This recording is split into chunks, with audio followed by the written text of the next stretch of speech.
Om Tare Tu Re Mangalam Shri Mahapani Swaha.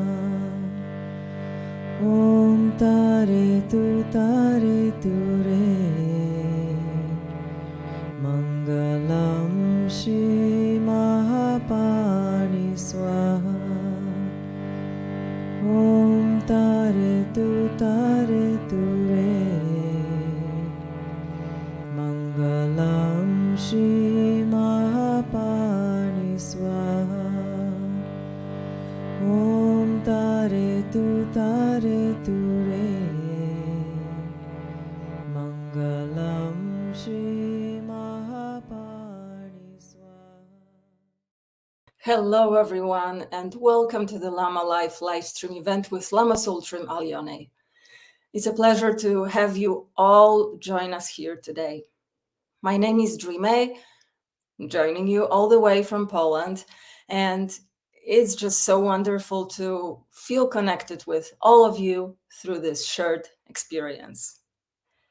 At Tara Mandala, we're committed to being a welcoming, open, and safe community for practitioners and students of all cultures, religions, genders, sexual orientations, age, ability, and circumstances. As we take our seats and settle ourselves, let us acknowledge the land we're sitting on as the ancestral home of indigenous peoples and generate a feeling of gratitude for all those who walked on and cared for this land before us. Tara Mandala stands on the ancestral Ute and Pueblo land in the San Juan Mountains of southwest Colorado. For generations, the people of the Ute and Pueblo nations have resided on this sacred land, forming a deep and symbiotic connection with the natural living ecosystem of rivers, mountains, canyons, lakes, and forests. Let's also cultivate a heartfelt feeling of appreciation for all the many beings, near or far, seen or unseen, who make it possible for us to be here today. This includes our families and friends, our communities and natural ecosystems, as well as our fellow practitioners and teachers. May our time together today be of benefit to and relieve suffering for all beings everywhere, without one exception. Thank you all for being here. Please join me in giving a very warm welcome to Lama Tsultrim Allione. We are deeply grateful, Lamala, for the teachings you will share with us today.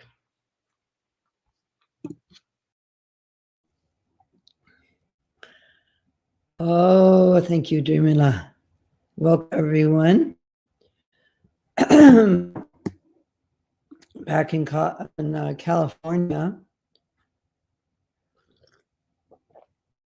after the amazing experience of Lama Wangdu's cremation, which the last time I spoke to you I was telling you about it was going to happen. And I was actually able to go to Tara Mandala. I've had trouble with the altitude there, but I figured out something that seems to work to make me be able to go there. So that was amazing in itself. And then to experience this process of his cremation was really amazing. So I want to talk a little bit about that. And then I also want to talk about the passing of Sangye Gyalmo, Christina Monson, who many of you know because she translated for several retreats, and she also gave some talks online for Tara Mandala, and she would have certainly done more in the future if she hadn't left her body. So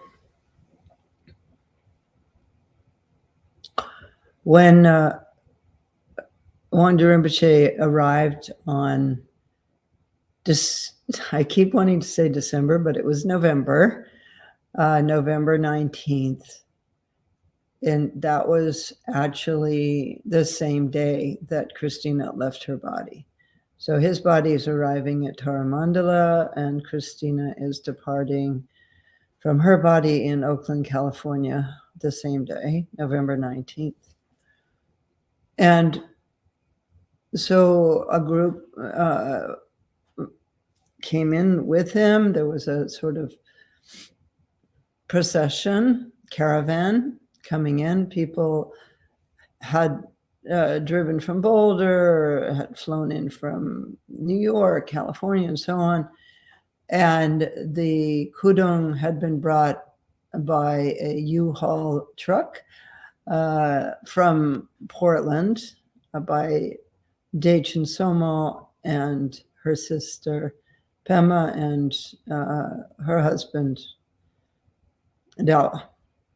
So it arrived, it meaning the kudung, but really it's he, on the 19th, and was brought into the temple where our people had prepared a shrine and a place for the kudung in the center of the temple.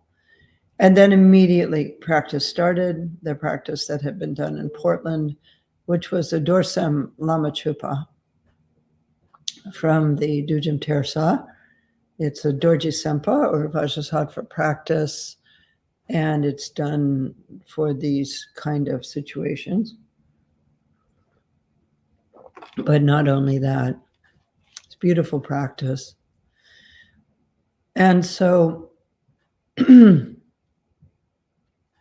I arrived on the 21st, and that was the first time I've been to Tara Mandala in the last year, and second time I've been to Tara Mandala in 4 years. So it was beautiful to see everyone, to greet everyone, and the Lama was there.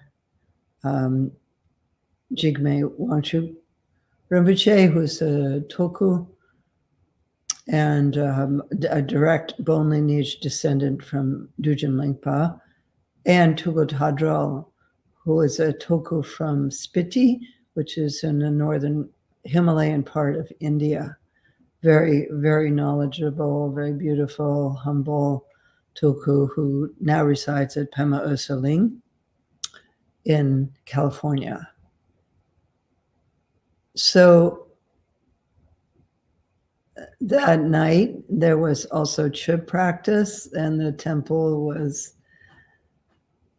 was just full of the sound of chud, and really experienced practitioners. Lama Wangdu, that was his principal practice that he transmitted. He also was a practitioner of Longchen Nyingtik. And what was wonderful was there were a lot of Tibetans who came. And so I love to see Tibetans in our temple because they're in a situation of being refugees.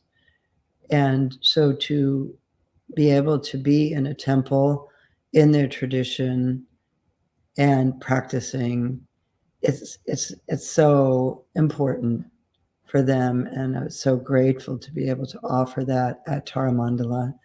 And they came from all over. And also Westerners came as well. And then the next day, which was the day of the cremation, we got up at 4:30, went down into the shrine room.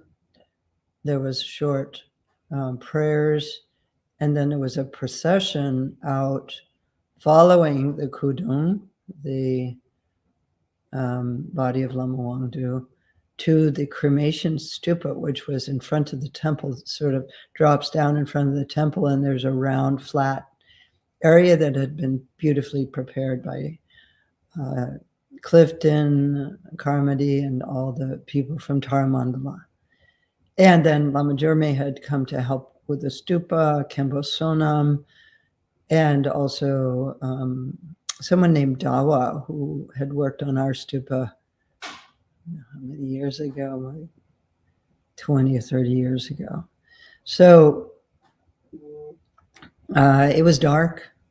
There were just the stars at dawn, and the sky was lightening in the east as the kudung was placed into the cremation stupa. And that was quite a process because Lama Wangdu was a big man. He was very tall, and his body had become much smaller, but still it was a whole process of transferring him, his sacred body, into the stupa. And that went on until we had a little break. And then at 7, we began the actual puja. And that's when people from the outside had been told to come. So more and more people came. I'm not sure how many people came in the end. We had over 150 people registered. And then we began the practice. And so right at that moment that we began the practice, the sun came over the eastern San Juan Mountains, and there was a rainbow around the sun. Oh, you have a picture. Wonderful. Yeah. So this rainbow stayed for, I wasn't counting how long it was, but it was over an hour. And then it kept happening. There were rainbows all day. And I'd heard about these things, you read about them. There were, all kinds of manifestations in the sky and so on. And but I'd never seen it happen. Like when that happened, I was like, oh, that's a good sign, it's a good auspicious sign. And I thought that would be it for the cremation. But it went on, and there were all kinds of different shapes of rainbows. There was one that was like a sphere with a blue tail that came out of it. And some vertical rainbows coming out. There was a double rainbow. And then there were also eagles that circled. And the eagles were a symbol of Padampa Sangye. And it said that Wangdu Rinpoche was in a reincarnation of the Padampa Sangye. So they were very excited about that. And so these signs just were going on in the background. If you see pictures from the event or video, you see a lot of people looking at the sky. And it was a very extensive fire puja. The kudung is seen as the deity, in this case, Bodhisattva Yabyum. And then offerings are poured into the top of the stupa. Anaraitha was there, did a beautiful job as head chupan, assisted by Uli, Jacqueline, and Beth, Lee Herbert, and Anna from Brazil, who's living at Tara Mandala now. And so they had long sticks with kind of like small scoops on the end. And so they would give it to 2 Tibetan men who would then take these offerings and put them into the top. And the fire was big, and at a certain point, there was big sounds, like kind of like explosion. And people said, oh, that's Rinpoche sounding pet. It was very cold sitting out there.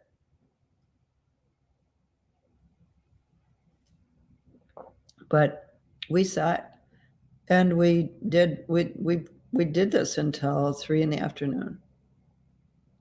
That's when it concluded. And the rainbows continued. There was more rainbows at sunset. It's really phenomenal. And so then that night, my son Counsel and Khandro Katie brought people to the house, the lamas who were visiting and the monks, and offered dinner, and we had a photograph together and so on up in our family house. And that was beautiful also for me to be back in that house where I lived and where the house that David and I built. So then the next day, we said goodbye to the Tulku Jigme Wangtruk, and we said goodbye to Tulku Tadral, and then we went back down to the stupa and began to take out the relics. At that time, I was at a distance from the temple, and I looked over, and there was this giant rainbow over the temple surrounding it. And all this is on my Facebook page. There's a lot of pictures and so on. And there were ring cell, these special spherical magical relics that appear from the bodies of great lamas, and other really interesting relics that came out of the stupa from after he was consecrated. That's the stupa, and you see it's like a man riding a horse. That was caused by the fire, and so he's saying, "Oh, it's Padampa Sangye on the horse, or the Zangri Sen on the horse." Do you have some pictures of the relics, Dreamy? I think they're, yeah, that's the top of the skull, which is a very interesting pattern. Looks like writing. And the other pieces of the skull, it's amazing that the skull actually survived that very hot fire. So at that point, then I had to leave. And right before I left, I said to Daichin Somo, the granddaughter and main companion and caretaker of Wangdu Rinpoche for the past 25 years, we would like to offer a place for there to be a stupa for Wangdu Rinpoche at Tara Mandala. And she said, "Oh, I'm so glad you said that. I was going to ask you, but I didn't, I was kind of like embarrassed or shy about it."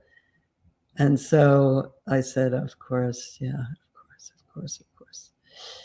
So we'll figure that out, and that will happen next summer." So that's a little bit about that.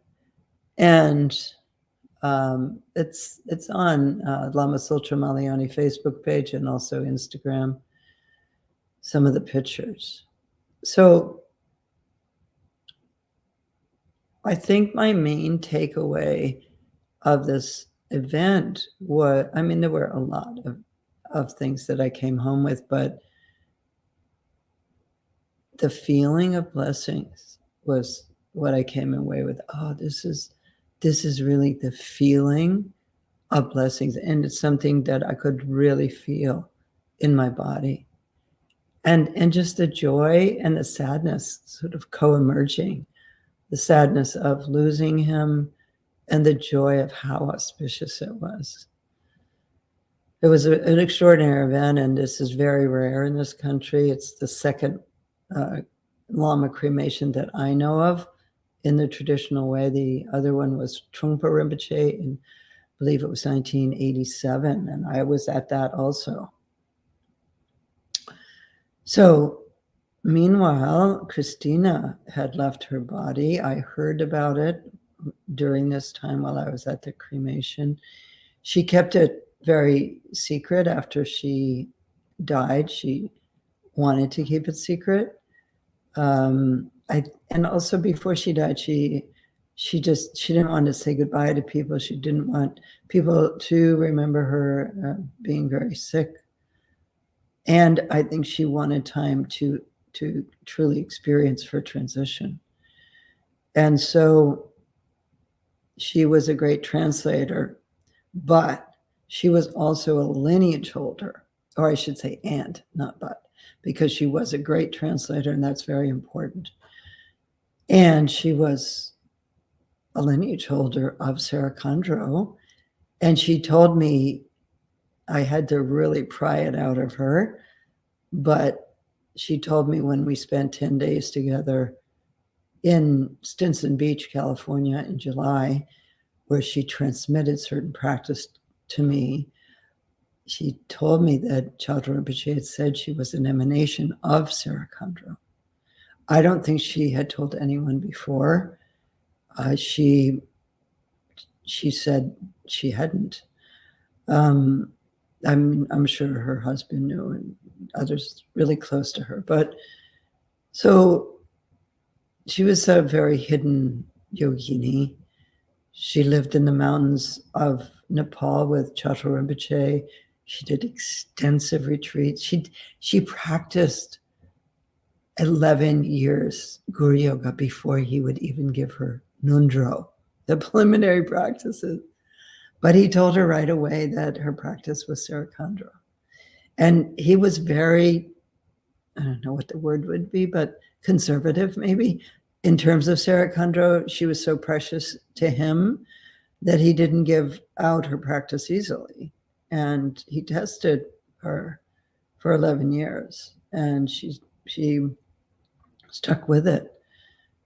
And then she stayed many years in retreat.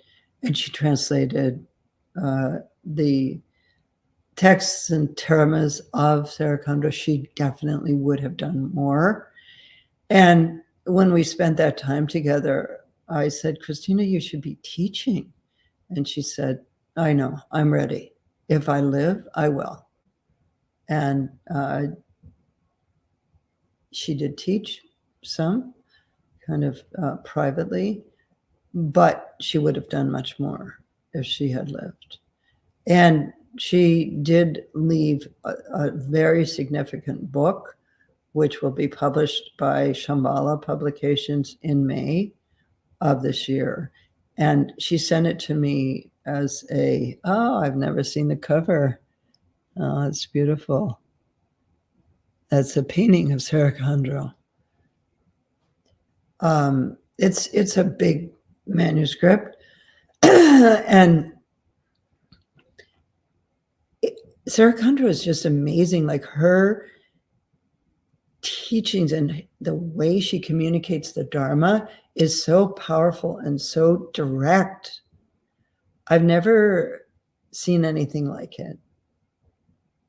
I don't know why. Maybe because she was a woman and she suffered so much abuse and lack of respect. And yeah, she had a really hard life. And I think she's just like, okay, this is a Dharma. I'm going to just say it how it is. But she was also a Tibetan. And Christina was fully authorized to give the empowerments, to give everything of Sera Khandro.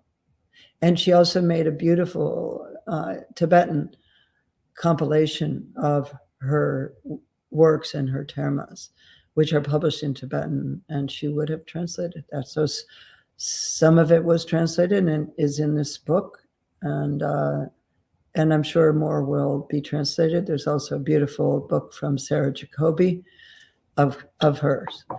But I thought today I pulled something kind of spontaneously from the manuscript that I would teach a little bit on. This isn't the one that I posted on Facebook, but this is a different one that I just came upon this morning. So Sera Khandro lived from 1892 to 1940. To me, this was touching to hear her dates because my grandmother, who gave me my first book on Buddhism and studied Buddhism at the time she was getting her PhD from Harvard. She got her PhD in 1906. And so I was sort of thinking about, and it was in philosophy. And she had a very Buddhist way of thinking, my grandmother. In any case, they were contemporaries. And my grandmother also suffered, not nearly as much as Sera Khandro, but she had to get men to get books out of the Harvard Library because women weren't allowed into the library. In any case, her students are very connected to our lineage at Tara Mandala because one of her students was Azam Drupa. Also, the sons of Azam Drupa, Azam Gyalse, and Pema Wangyal. Pema Wangyal is Azam Pela Rinpoche, and Azam Gyalse teaches at Tara Mandala, and very close to him. And also, her daughter was one of her teachers. Actually, both daughters were one of her students. And Chatro Sangye Dorje Rinpoche, very, very well-known Nyingma Lama, who lived to be 104 years old, studied with her. And that was, of course, Christina's teacher. So I just wanted to give a little bit of historical context. So I'll read some of this and we can meditate with it.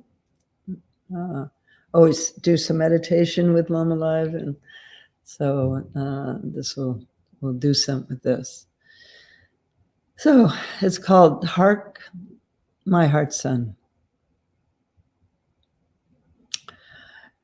So this is a Shaldam, which is a series of short teachings that she wrote to her disciples, and she must have kept copies of them because they would have been sent as letters, and I'm sure it would be impossible to recollect all of those. So she probably kept a copy.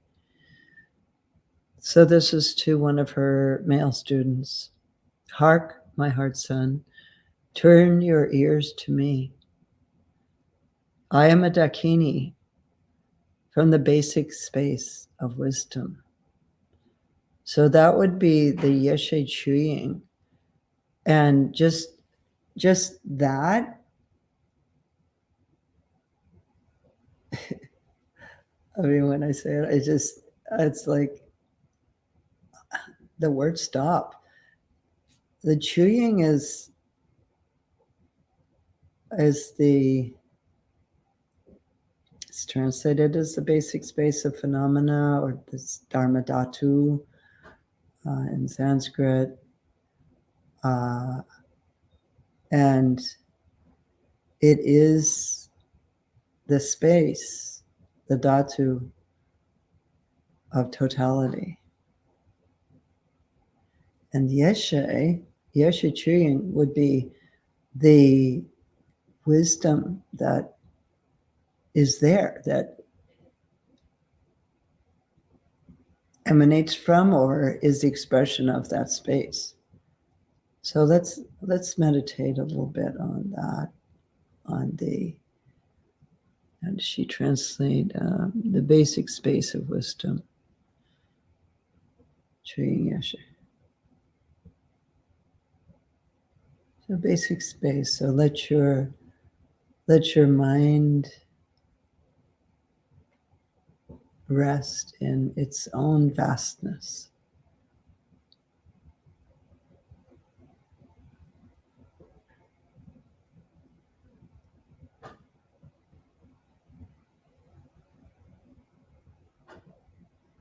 Without limit. It's not a vastness that has an edge.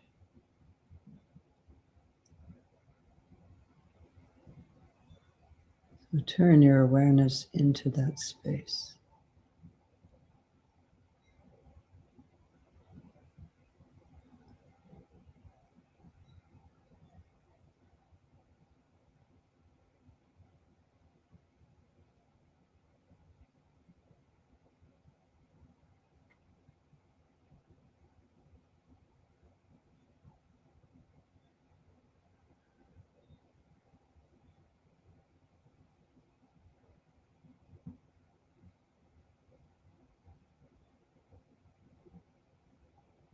and rest there.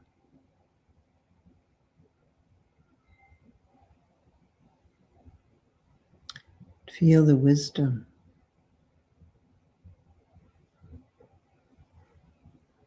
of that openness, that open awareness.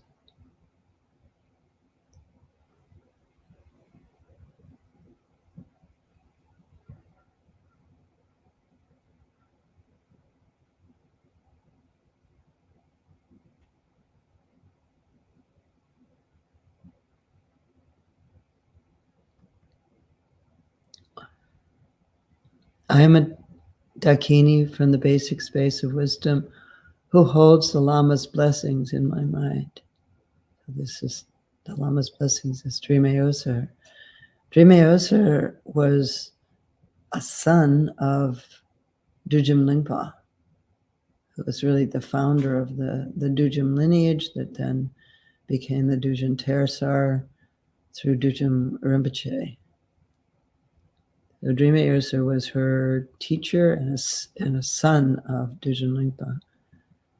And it's interesting because the grandson of Dujin Lingpa was at Tara Mandala, and he was the Vajra master for the cremation.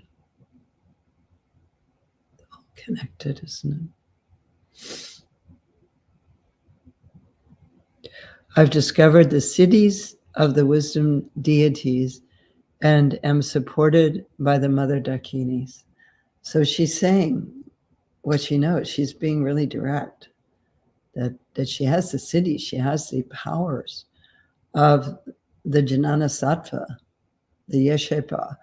Those are the wisdom beings of space, those energies that have been enlightened, that dwell in dimensions that we cannot necessarily see, but we can invoke them and we can experience their blessings.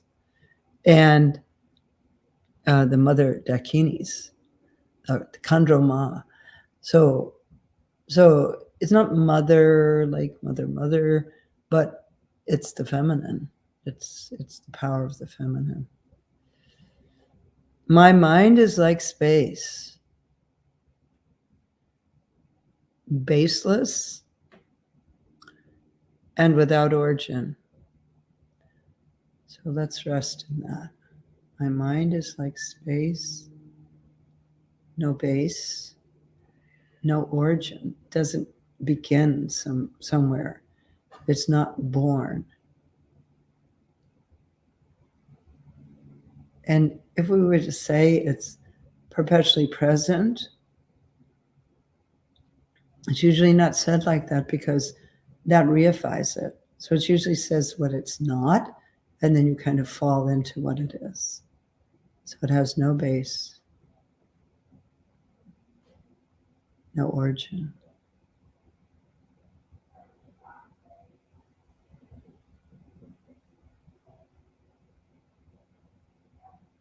Let your mind really rest. Rest in this baseless space.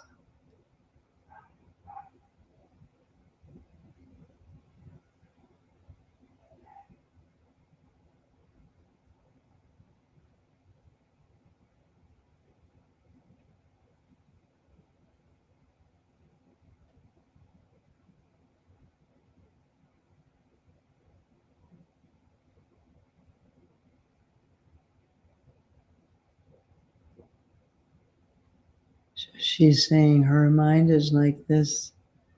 She has such confidence. She knows it. She's seen it. She's rested in it.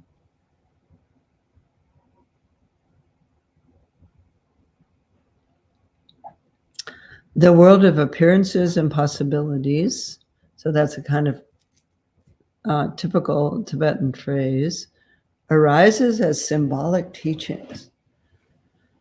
So what does that mean? Arises as symbolic teachings. Well, when we are in the experience of basic space, our true condition, what appears in our world has a symbolic quality. And that's why lamas follow signs. You know, they look for signs. Not signs like road signs. Signs like, oh, this person just arrived. Oh, that bird just flew over when this person said that. Oh, there's a rainbow now. Oh, it started to snow. Oh, that person didn't arrive. Or just the idea that our world has a symbolic component, and if we can read those symbols, we can be guided by them. And that's what she did. And that's what lamas do. They watch the signs.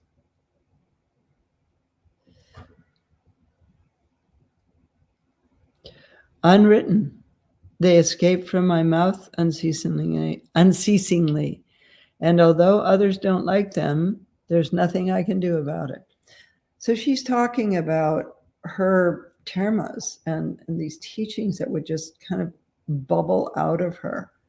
She didn't have a formal education because she left home when she was 14 to follow Dwéme Osera all the way back to Golok.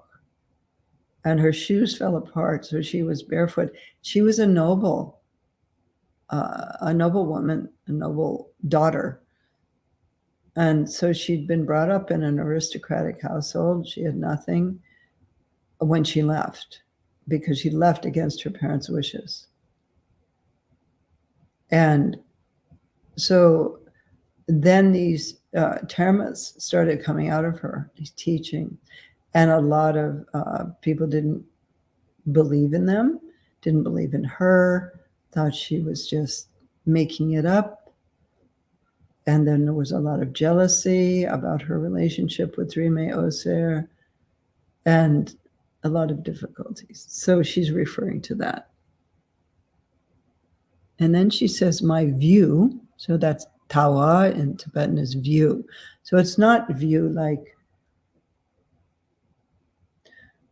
a view from the top of a building, and it's not view like this is how I see it. It's view with a capital V. The view is the view of Dzogchen. And so she's saying her view has no reference points. What does that mean, no reference point?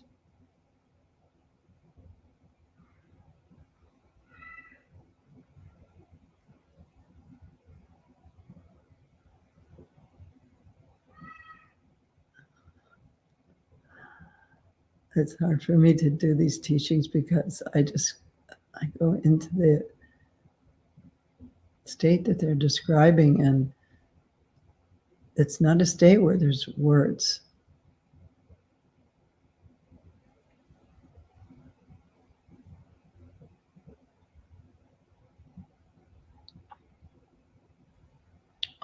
My view is without reference points.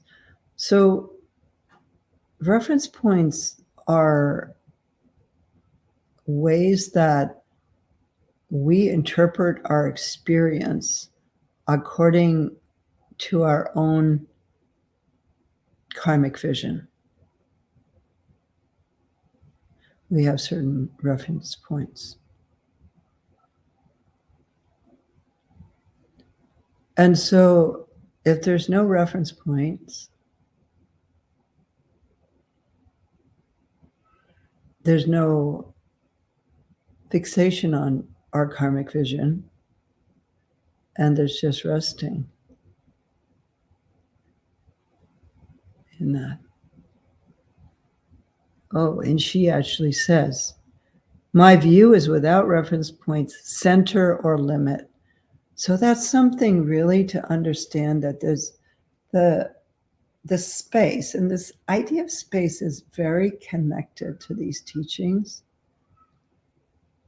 You don't have these teachings without space, and the space doesn't have a center or an edge. No center, no edge. So let yourself feel that centerless space without any reference point. And yet it's present. It's not like you're just spaced out.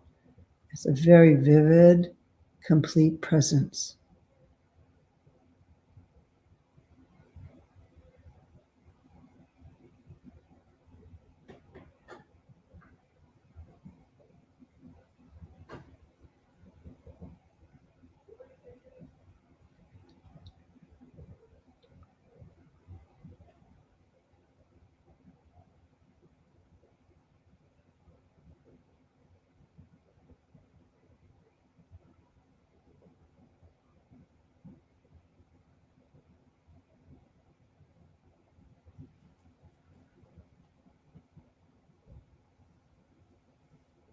Primordially, it transcends all focal points of the conceptual mind. So that means from the beginning, primordially, it's probably in Tibetan, it's probably yene, transcends all focal points. So it doesn't have reference points. It doesn't have the reference points of our conceptual mind. Like our conceptual mind has a lot of reference points.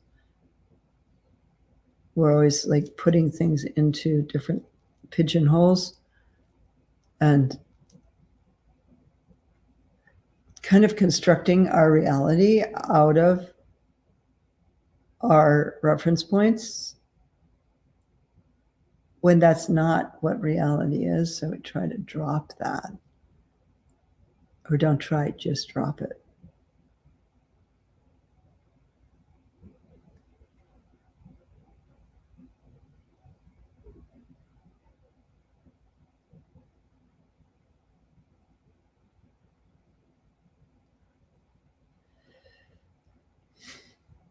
My meditation is naturally occurring and in essence beyond the mind of conceptual ideas.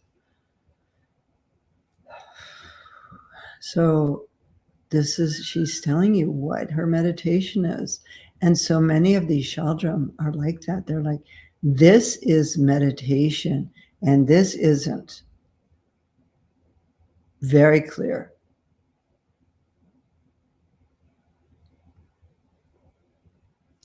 My meditation is naturally occurring. So that means that it's arriving and arising by itself.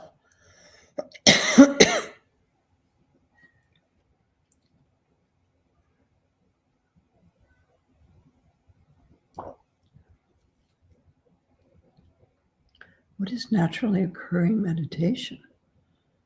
Well, usually our meditation isn't naturally occurring. We create it. Okay, now I have to sit a certain way. I have to put my mind in a certain way.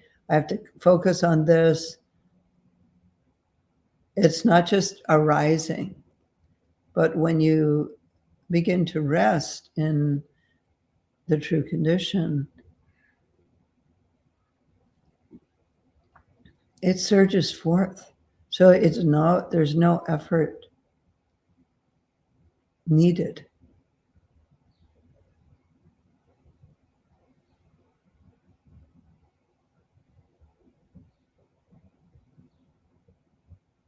Naturally occurring meditation.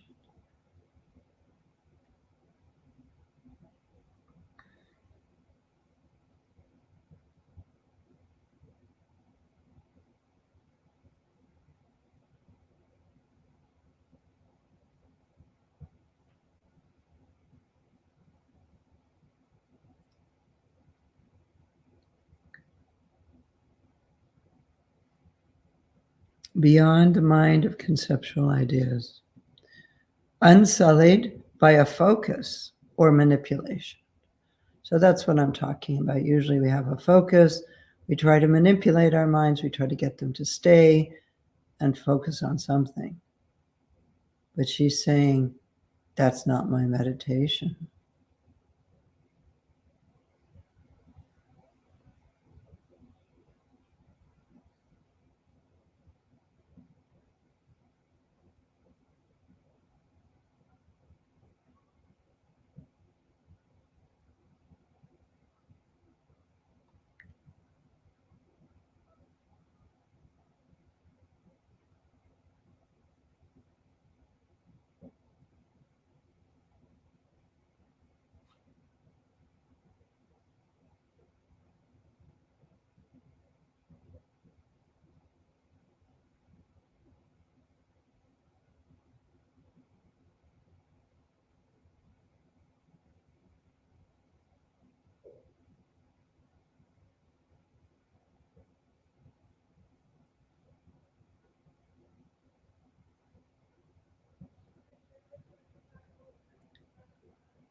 Unsullied by a focus or manipulation, it is a natural state of being.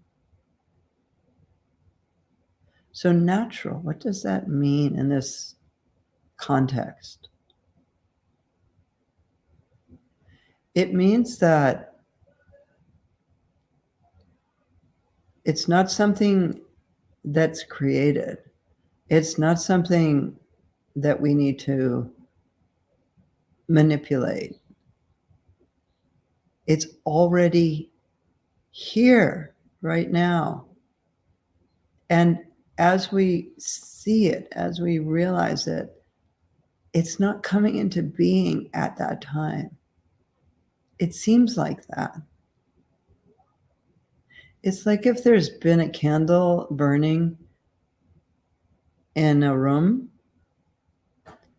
and then you walk into the room and you think that at that point there's light in the room because now you're seeing it, but the light has always been there. It's always been there burning. You just think it's beginning because you're beginning to see it.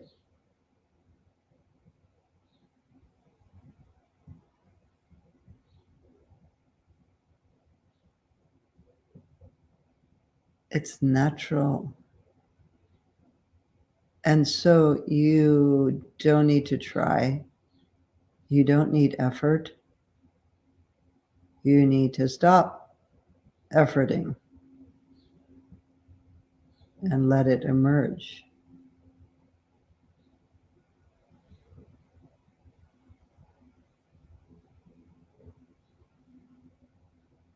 Naturally.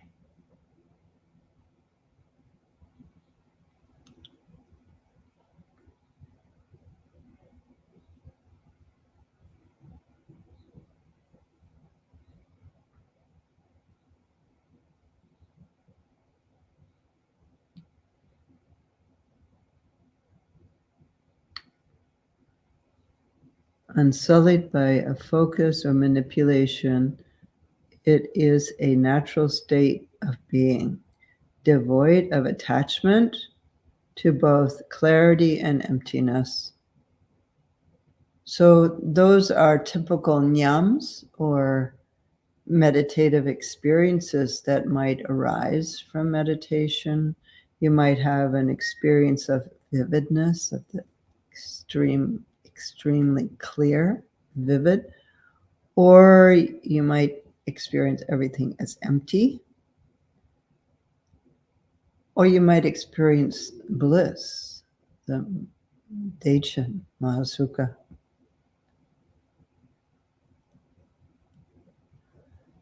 So, yeah.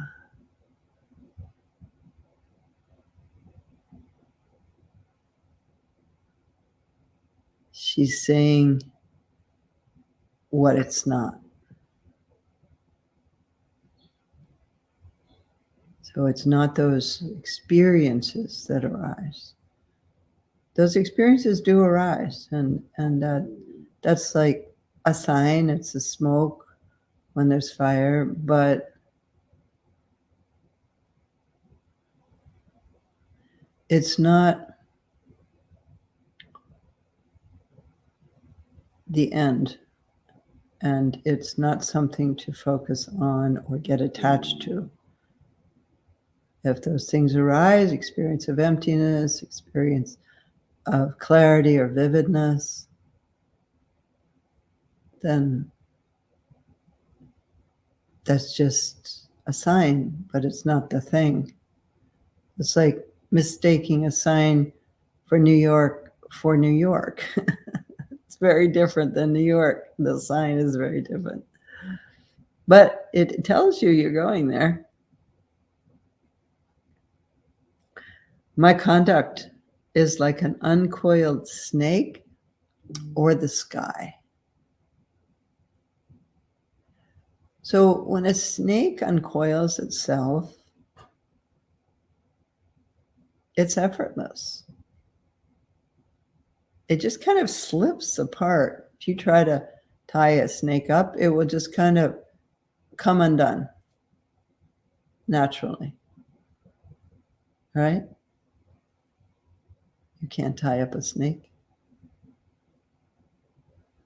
So she's saying my conduct or my behavior is like that, like an uncoiled snake or the sky. It is naturally liberating whatever is self-appearing. So that would be Rangnang and Rangdrol. Probably. I don't have the Tibetan in front of me, but I would say Rangdrol would be naturally liberating, and Rangnang is self-appearing.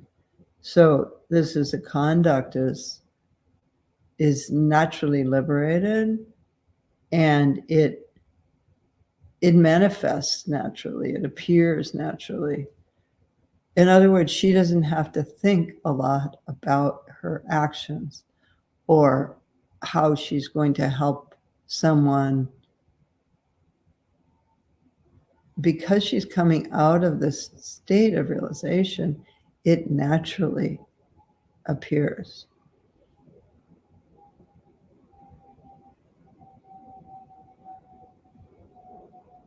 Without rejecting or accepting anything.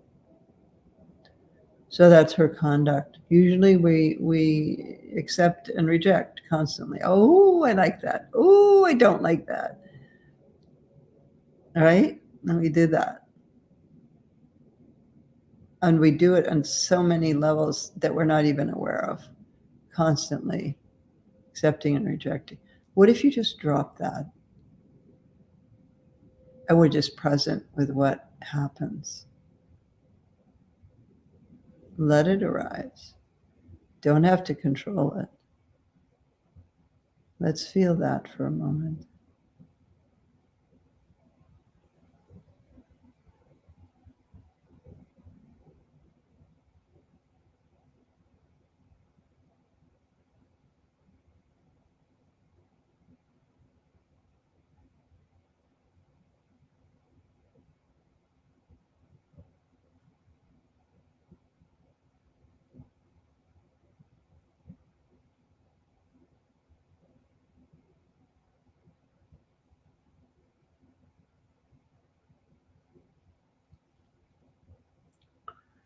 These are obviously very advanced teachings, and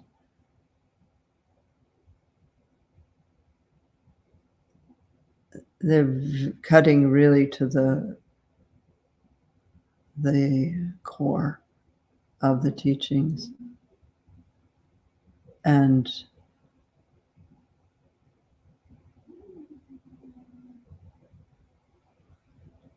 there's preliminary practices to do to purify your negative karmic obscurations, and there's practices for the accumulation of merit, and doing those practices helps to be able to actually perceive this reality.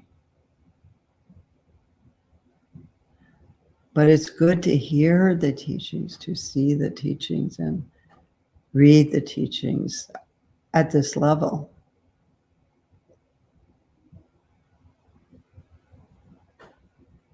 So that's a little bit from Dakini's Counsel, Christina's upcoming book that will be out in May. And I really want to do something for her at Tara Mandala, and I can't quite figure out what.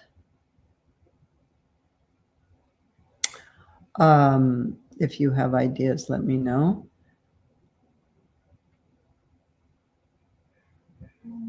So what an extraordinary time to have these two masters pass out of our world of appearances and possibilities, just like that, just like that.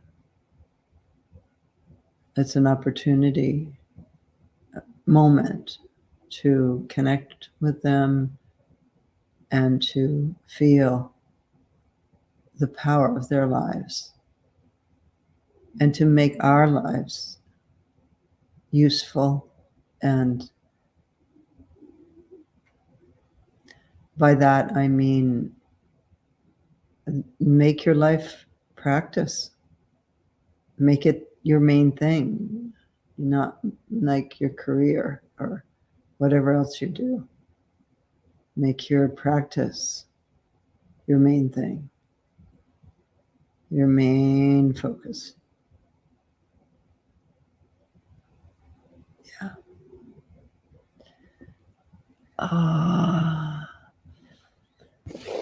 Thank you, everyone. Yes, Joanna, thank you. Yeah, you can pre-order her book. I'm not doing this as a promotion of her book. I mean, I think that's obvious, but it's important. This book is important, and it's powerful. What's in it, and yes, thank you, Yuntin La. I think you're the one that wrote to me and said that you taught Christina at the Shedra, Rangjung Yeshe, Shedra. Thank you, everyone, for your thank yous. And let's dedicate the merit of our time together.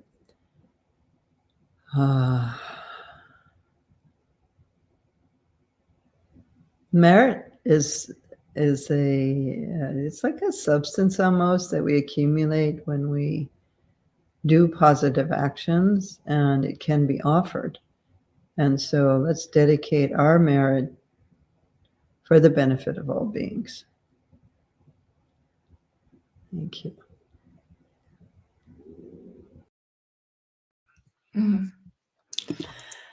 Lamala, a big thank you for this profound sharing of today and this heartfelt tribute to Christina Monson. This means so much. May we continuously gather to honor the enlightened ones, their teachings and blessings. Thank you, Lamala. And thank you, everyone, for resting together in open awareness today and willing to receive these teachings. And may they inspire and benefit you in all possible ways, along with all beings everywhere. On Tuesday, November 28th, the world comes together to celebrate Giving Tuesday. At Tara Mandala, we invite you to join us in the spirit of generosity to bring another sealing mandala to life, creating a beautiful karmic link between you and the Tara temple at Tara Mandala.